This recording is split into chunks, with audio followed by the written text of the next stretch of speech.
Pakinggan natin tong mga nagbigay ng magagandang statement patungkol sa mga saraling naganap.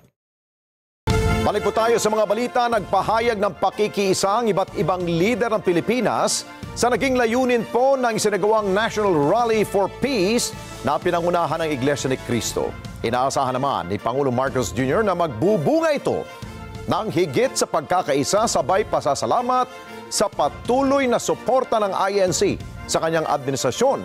Habang itinuturing naman ni Vice President Sara Duterte na napapanahon ang ganitong pagkilos. Weng de la Fuente sa balita. Kapayapaan! Kapayapaan! Nagpahatid ng kani-kaniyang pagbati at pakikisa ang mga lider ng bansa sa isinagawang National Rally for Peace sa pinangunahan ng Iglesia ni Cristo. Sa mensaheng ipinadala ni Pangulong Ferdinand Marcos Jr., umaasa ang Pangulo na magbubunga ng higit na pagkakaisa at pag-uunawaan ang isinagawang pagkilos. Bahagian niya ito ng paghahangad na maitaguyod ang isang payapang bansa. Nagpasalamat din ang Pangulo Pakinggan natin pa sa salamat ng Pangulo sa patuloy na suporta ng mga kapatid sa Iglesia ni Cristo sa kanyang administrasyon.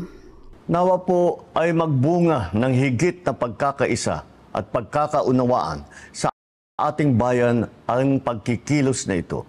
Putang ina naman to, binabasa na, tanga pa eh. Anong pagkikilos? Mukha ng ano to, ipapasok sa ataol. Naway ano yan, yung sinasabi mo. Si Bongbong parang ano eh. Simple-simpleng ano na lang eh. Bunga ng higit na pagkakaisa at pag-uunawaan ang isinagawang pagkilos. Bahagian niya ito ng paghahangad na maitaguyod ang isang payapang bansa. Nagpasalamat din ang Pangulo sa patuloy na suporta ng mga kapatid sa Iglesia ni Cristo sa kanyang administrasyon. Nawa po ay magbunga ng higit na pagkakaisa at pagkakaunawaan sa ating bayan ang pagkikilos na ito. Tangin na yan. Nawa po ay magdulot ng pagkakaisa at pagmamahalan sa ating bayan dahil sa pagkilos na ito. Yung pagkikilos ng puta naman Bongbong, alam na hindi galing sa puso mo yung yung pagbati mo eh. Ito naman kasimple-simple naman yan Bongbong, kahit grade 2 kaya naman yan. Ang tagal ka ng pinractice ng pamilya mo para para gumaling mag-speech. Tsaka ano ba naman na yung kasimple-simpleng gathering na gano'n, papasalamat ka lang, kailangan pa ng scriptwriter, sobrang tamad mo naman.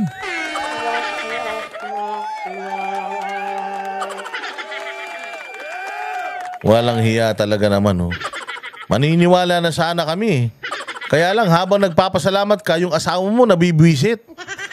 Di ba sinabi ni Sinabi ni Ercito kanina, nabibwisit yung asawa mo.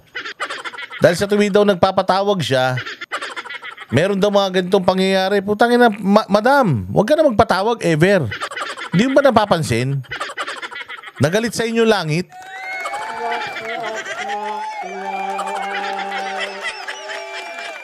Nang tinapay ka. So sinasabi ng asawa mo, visit siya. Dahil kung kailan nagpapatawag siya, may mga rally na ganyan, tapos ikaw nagpapasalamat ka sa rally. Putangin na nyo. Niloloko nyo tao Yung asawa mo ayaw, ikaw okay. Alam naman namin, takot ka sa asawa mo. Tanga to. Mag-i-speech na lang, alam mong labas sa ilong Alam mong hindi totoo sa wala, nadali ka ng iglesia dito. Alam ko, inis na inis ka sa iglesia ngayon.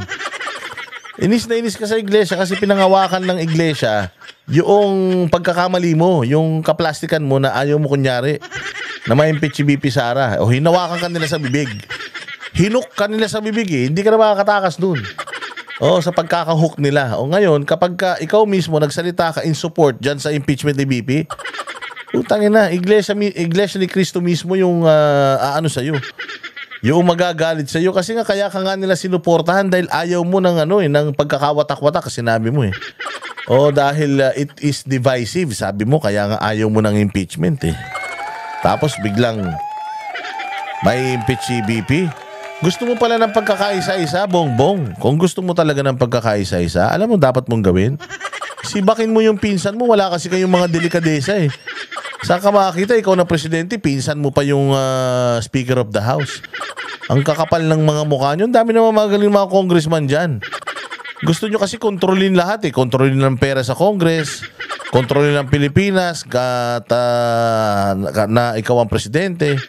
Eh kung pwede lang yung kapatid mo ang ilagay ninyo na Senate President, gagawin ninyo, nagkaroon na kayo ng monopolya eh. Dito sa Pilipinas. At siguro kung meron kang abogado na kamag-anak, baka ginawa mo pang Chief Justice dyan sa Supreme Court para talagang buong Pilipinas sa inyo ng mga hinayupa kayo eh. Sabi nga, checkmate. Yung mga kaplastikan nyo, yung asawa mo, banas, ikaw, salamat. Ang inang pamilya na to, parang may mga tama sa utak eh. Nais ko ring ipaabot ang taus-pusong pasasalamat sa mga kapatid sa Iglesia ni Cristo sa patuloy ninyong pagsuporta sa administrasyong ito. Sa lahat ng pagsubok na Hindi sila sumusuporta sa administrasyon, Bongbong. Ang ina pinagsasabi mo. Hindi sila sumusuporta sa administrasyon mo. Binabatikos nga nila yung administrasyon mo eh. Tangina, ito ang problema eh. Pag hindi nyo naiintindihan eh, yung mga... Pagkatamad kayo masyado, hindi nyo iniintindi yung saloobin ng mga Pilipino. Sinasabi nila dito, Bongbong, ang mahal ng presyo ng bilihin. Ang daing problema ng bayang Pilipinas. Putang ina, nagpapasalamat ka sa kanila sa suporta sa'yo? Tarantado ka ba? Pwede mo bang sabihin na ina-acknowledge ko, alam ko, narinig ko ang inyong mga panawagan. At ang inyong mga panawagan ay aking tututukan. Pwede bang ganon? Puta, saan ka makakita? Nagre-reklamo sila sa'yo, pinasasalamatan mo sila.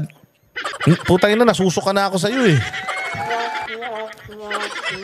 Di ba bobo?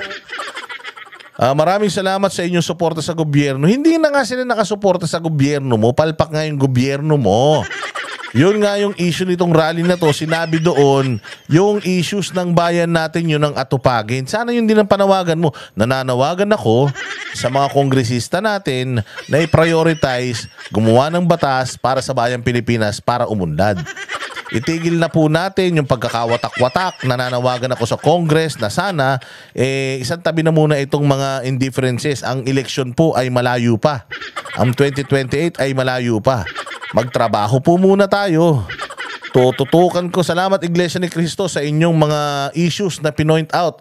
Akin po yung inilista at akin po yung tututukan. Sana po ay magkaroon tayo ng panahon na mag-sit down at pag-usapan ng ito ng personal at baka meron kayong maisasuggest para ma-solve natin ng lahat ng ito. Ganda sana kung ganun ang speech mo, Bongbong. Saan ka makakita ang speech? Salamat sa Iglesia ni Cristo sa pagsuporta sa gobyerno. Putang ina, hindi na nga sila sumusuporta kaya nga sila nagrarally. Sinasabi na nga nila sa'yo, may problema, Bongbong, hindi mo nakikita eh. Gumising ka, Bongbong, ang laki ng problema natin, gumising ka. Yun ang sinasabi nila. You're missing the whole point, Bongbong. Sobrang tamad mo na, sobrang ewan mo pa. harap ng bansa, lagi kayong nakaalalay, tumutulong at nakikiisa. Lagi, salamat INC sa suporta niyo sa gobyerno. Lagi kayong nakaalalay at sumusuporta. Ang ina niya, nakasuporta lang sila sa sinabi mong ayaw mo ng gulo. Hindi nila sinasabing sinusuporta nila yung gobyerno mo. Ang dami nga nilang reklamo sa'yo. Ang reklamo nga nila sa'yo, ang mahal ng bilihin, ang mahal ng kuryente, mahal ng tubig, sa ang dami ng krimen. Lahat yun, administrasyon mo, ano sinasabi mong sinusuportahan nila yun? Walang niya ka, Bongbong, wala ka talagang alam. Ewan ko sa'yo. Ang gulo-gulo mo.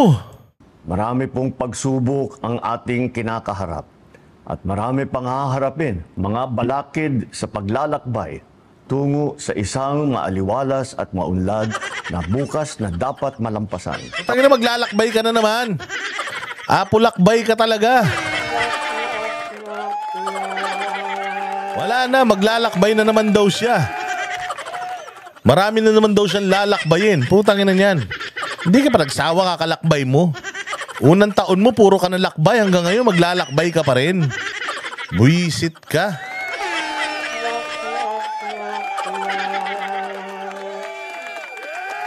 Walang hiya, hindi ikaw si Apo Lakay. Ikaw talaga si Apo Lakbay. Puro ka lakbay. Puro ka bulakbol. Walang hiya naman to. Saan ka na naman mamamasyal? Ano naman sinasabi mo? Kung siya nag-rally na yung mga taga-iglesia ni Cristo, maglalakbay ka pa?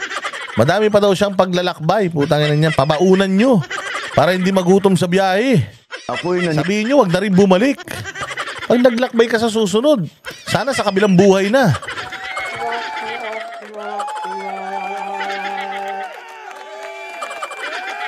Bongbong, pag may nakita ka minsan na liwanag, dun ka pumunta. Oh, wag mong iwasan yung liwanag. Pumunta ka ron pag may nakita kang hagdan papunta ng ulap. Akyatin mo agad.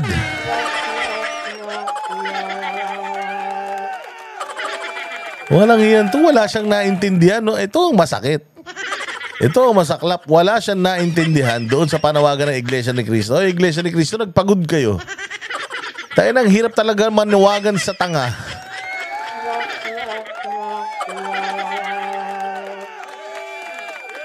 Walang iyang buhay ito. Niniwala na tayo ay may pagkakaisa, may malasakit sa kapwa, at may pagmamahal sa bayan. May tiwala sa kakayahan at higit sa lahat, may pananalig sa may kapal. Ang lahat ng suliranin ay kaya nating malampasan kung tayo ay sama-sama at magkakatuwang sa pagtaguyod ng isang bagong Pilipinas. Yan to, bagong Pilipinas na naman. Ginago mo nga yung Pilipinas, gagong Pilipinas nga yung ginawa mo. Ay, nako. Diyos ko po. Ano sabi dito? Buti pa si Inday Sara. Ano mo, tinan mo tong speech ni Inday. Pati si Vice President Sara Duterte sa mga lumahok sa isinagawang National Rally for Peace na idinao sa iba't ibang panig ng bansa. Sinabi ni VP Sara na napapanahon ng ganitong pagkilos sa harap ng mga pagsubok na pinagdadaanan ng bansa. Taus-puso akong bumabati sa lahat ng lumahok sa malawakang Peace Rally ngayong araw. Ito ay isang makapangyarihang pagpapakita ng pagkakaisa at pananampalataya na ang tanging hangad lamang ay kapayapaan tungo sa kaunlaran ng ating bansa. Nagpapasalamat ako sa ating mga kapatid sa Iglesia ni Cristo sa inyong patuloy na pagsisikap na maghatid ng pagkakaunawaan at pagkakaisa sa ating mga kababayan. Tinan mo simple. Short and simple. SAS. Punto, diretso na kagad sa punto. Salamat sa iglesia kasi gusto niyo ng kapayapaan. Parang sinasabi dito ni VP, I'm open for that. Okay ako dyan. Actually, gusto ko naman talagang magtrabaho lang eh. Wala naman ako talagang hinihiling para sa 2028 because ang layo-layo pa niyan eh. Gusto ko lang naman matapos ko yung 6 na taon ng maayos. May mandato ako eh. Nasa akin yung DepEd at dami ko mga sanang gustong gawin. Kaya lang pinupolitika ako eh. O tapos ngayon bilang VP, ganoon pa rin ang ginagawa sa akin eh. O sa ginawang ito ng Iglesia ni Cristo, it's tinatanggap eh ni VP Sara eh. Parang sinasabi niya dito, tinatanggap ko ang hamon ninyo ng pagkakaisa. Pero gusto ni Inday, putang ina, hindi sa kanya manggaling. Manggaling dapat to sa pinakataas. Dapat si Bongbong, ang speech niya kanina, tinatanggap ko po ang inyong panawagan ng pagkakaisa. Kaya po, ako po, simula po ngayon, ako po ay dudulog sa pamilya Duterte. Ako ay pupunta sa kanilang tahanan at ako ay makikipagdialogo sa kanilang makikipag-usap because yun naman po ang punot dulo ng lahat ng ito. Misunderstanding. Sana ganun. Pupunta ako dun. Total, I'm the bigger person. Lalaki ako. Alam ka naman si Inday pa yung makipagbati sa akin. Siyempre, lalaki ako eh. Ipapakita ko na ako ay isang totoong lalaki at ako'y manunuyo. Akin pong muling liligawan ng aking VP. At ako po ay mangangako na ayusin namin ang lahat ng aming di kapagkakapare-parehas. Ganun. Tanggapin ninyo yung hamon. Hindi po. Salamat sa inyong pagsuporta sa gobyerno at pagtulong sa aking mga adhikain. Okay nang ina niyang tanga.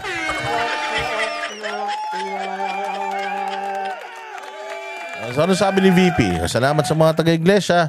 Talagang kayo ay beacon ng pagkakaisa at pagmamahalan. pananampalataya. Maraming salamat sa inyo, sa mga sumuporta. Maraming salamat. Gusto lang talaga natin ng kapayapaan sa Pilipinas. Simple. Sa gitna ng tumataas na presyo ng bilihin, kahirapan, at iba pang suliranin, ang isang mapayapa at nagkakaisang Pilipinas ay hindi kailanman matitinag at paulit-ulit na aahon sa gitna ng hamon ng panahon. Actually, ang maganda rin ang ginawa ng Iglesia ni Cristo dito. Kasi ang ginawa niya, ganito kaganda kapag sama-sama. Ganito kaganda kapag tulong-tulong. Ganito kaganda kapag walang pag-iinggitan, walang awayan. Tingnan nyo kung gaano kami karaming nagkakaisa. Ang ganda tingnan.